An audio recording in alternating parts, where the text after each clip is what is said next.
Mismo el manager del Civil Aviation Authority o CAAP na siyudad, Mohamed Naga Rascal, habla kay mucho mag-aagujero el runway del aeropuerto lokal.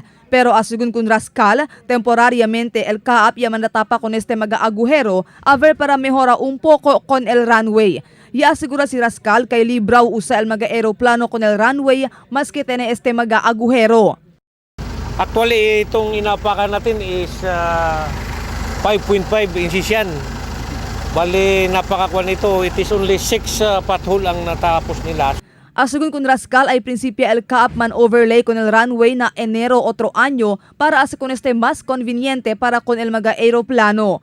Ya aloca según fondo el CAAP valor de 41 millones de peso para con el mencionado proyecto.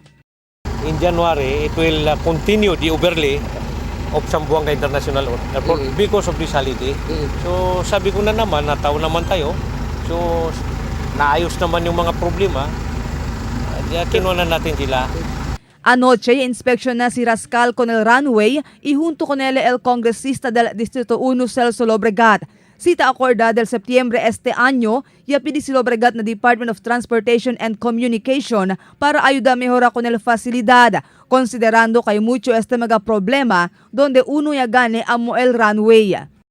So at least based on what we brought out in the budget hearing last September,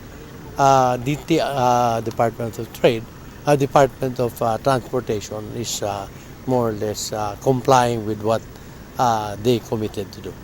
Ya pidi también si Lobregat na DOTC para compra aumento X-ray machine y mejora con el corral del aeropuerto. Marifita Mayo, Dateline Zamboanga.